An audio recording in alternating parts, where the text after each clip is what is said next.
The extreme value theorem, if you look in your textbook, is going to say this, or something close to this. A continuous function defined on a closed and bounded interval, a to b, must attain both an absolute maximum and an absolute minimum on ab. So all that means, all that says to us, is that if a function is continuous, this is our one condition for our function. If our function is continuous on some closed and bounded interval, well, it really just means a closed interval for us. I don't think that bounded is going to be too much of a problem. So if it's on a closed interval, then our function must have an absolute max and an absolute minimum. All right, we saw this last time when we actually started talking about absolute maxes and absolute minimums. If the endpoints are included in our interval from a to b, if we include the endpoints, no matter how you draw the graph, there has to be a highest point and a lowest point. That's what extreme value theorem says. It's not very fancy. It's not crazy. It just says if the endpoints are included and the function is continuous, then there must be the highest point and there must be a lowest point. That's it. It does not. Oh, I just drew this function. Let's talk about it. The lowest point occurs at a. Okay, so the lowest point is right here, and the highest point would be right up here. And now, I don't know what value that is. It's between a and b, but that's where the highest point is. That's all it says. It doesn't tell us how to find those values. It doesn't say anything special about them. It just says, if we know a function's continuous, then on any closed interval, it must have an absolute max and an absolute min. And remember, that's how theorems really are in mathematics. They tell you if you know something about something, in this case, if we know a function is continuous, then you also know some other things. That's what a theorem is. Okay? If you know the function is continuous, well, then you also know that if you look at it on a closed interval, it must have an absolute max and an absolute min. All right? Big, huge discovery there, right? It's insane. Not really. Okay. It does not say that the absolute max and absolute min have to be unique. And again, we saw this in the last video with absolute maxima, or maximum and minimum, whatever. If we have a function like this, maybe. Well, this has an absolute minimum here and here, because they're the same y value. They're both the lowest y value. Okay. Remember, absolute min doesn't mean it has to be the lowest point of all other points. There just can't be any points below it. So there's no points lower than this, and there's no points lower than this. And there's also two maximums, right there and right there. So that's all extreme value theorem says. We can take a look at why these conditions have to happen. So why does f of x have to be continuous for the extreme value theorem to apply? Why do we need that condition? Well, basically because if you don't know that the function's continuous, then let's take a look at a function here. Let's say it's not continuous right here at -2. Well, let's say it had a vertical asymptote there. Okay, let's say there's a vertical asymptote. Okie dokie. Well, this side can go like that, and maybe, I don't know, this side can go like this. All right, and let's say we're here, and let's say this ends right here. Let's say it's a point. So we're on a closed interval. Okay, let's say we're going from -5 up to like +2. We're on a closed interval because the endpoints are included, but there is no absolute maximum because this function goes up forever here. And on this side, there's no absolute minimum at all because this graph goes down forever. So that's one reason why we need it to be continuous.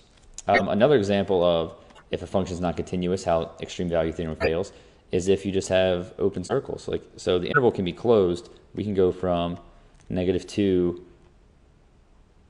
up to, actually, we can just, here, let me do this. Let's say it looks like that. And up to like 6. Okay, and let's say this point is 4. So it looks like the absolute max should be at 4, but there's no point there. So there is no absolute maximum. There is an absolute minimum, it's right here. Okay, but there's no absolute maximum. So it's also important to notice that the extreme value theorem does not say anything about a function that's not continuous. It doesn't say if f of x is not continuous, then it doesn't have an absolute max or min. It just says if it is continuous, then you definitely know it will have a max or min. If it's not continuous, it could have an absolute max, it could have an absolute min, but it doesn't have to. So an example of a function that is not continuous, but that has an absolute max and an absolute min, maybe something like this.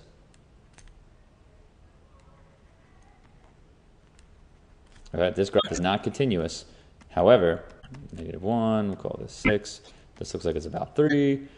There's an absolute minimum on this interval right here, and there's an absolute maximum right here. Even though the graph isn't continuous, it still has it. So that's not what EBT says. EBT says if it is continuous, it must have them. And that's what we need to really solidify that theorem. Okay. And why does my interval have to be closed? Well, we looked at this again in the last video. If you checked out the absolute extrema, if the interval is not closed, if you don't include the endpoints, so we got this guy here. Well, now this is an open interval from 2 to 8. Okay. Now there is no absolute minimum. There's an absolute maximum right here, but there is no absolute minimum because it should be right here at 2, but there's no point there. I can't get there, so there is no lowest point. And EBT says if it's continuous, there must be a point that you can definitely say is lower than, I'm sorry, not lower, is where no other points are below it. All right, there is definitely a point on the graph where there are no other points below it. So here, there is no point on the graph where no other points are below it because it should be here, but that point's not on the graph. And you can't choose any point up here that has no points below it because no matter what point you pick, if we keep zooming in, we can keep picking points closer and closer to 2. So that's all EBT says, nothing crazy. Let's take a couple examples. So, I misspelled determine. What just happened there? Oh, I see. You want to get funny? There we go. Computer's fighting with me. There we go. Determine if extreme value theorem applies on to f of x on the specified interval, and if it does, find the guaranteed absolute max and absolute min. Okay, well, the only thing we need to do is make sure that the interval's closed and make sure the function's continuous. So number one, yes, f of x is continuous, x cubed is a polynomial, it's continuous, and my interval is closed. So there should be an absolute max and an absolute min. Now, coming up here in the next couple of videos, we're going to learn how to use calculus to find these points, but since we know what the graph looks like, we can just talk about what the graph is doing. So x cubed from 2 to 5. At 2, x cubed is 8. We'll say that's 8 right there. And at 5, this is not drawn to scale, but at 5, x cubed is 125. And it's a cubic, so it just goes up like this. There we go. So since the points are included, you can see that there's definitely an absolute max and absolute min. And the way you would answer that question is the absolute maximum is 125. I guess we can do a little bit better, is f of 5 equals 125. And remember, 125, the y value is the actual maximum. The x value, 5, is where it occurs. So the absolute maximum is f of 5 equals 125, and the absolute minimum is f of 2 equals 8. That's exactly how you would answer that question. Okay, let's take a look at the next one. Why not? Get all this crap out of here. Get out of here, crap. Come on. It's been a long day. Okay, so right away, f of x, x cubed, that's continuous, no problem. But my interval is not closed. It's closed on the left-hand side. It includes the left endpoint, 5. It does not include 2. So you would write, oh my gosh. Since the interval is not closed, EBT does not apply. Now, that does not mean that this function doesn't have an absolute max or an absolute min. It just means that extreme value theorem doesn't guarantee it. So we could investigate this function and find out if it had one. I don't feel like it. Oh, fine, you talked me into it. Okay, this is what you just graphed what x cubed looks like. But if the lower endpoint at 2 is not included, this is what my graph looks like. This is 125 again. This is 8. I know I just erased this. So there we go. So it has an absolute maximum. It's at 5, 125. So the absolute max is 125. The absolute min looks like it should be 8, but there's no point there, which means there is no point that you can choose that is lower than where no point is below it. Okay. Okay. The same thing happens on number 3. F of x equals x squared, or x squared. That is continuous, but my interval is not closed. So, and if we graph that, take a gander at this thing.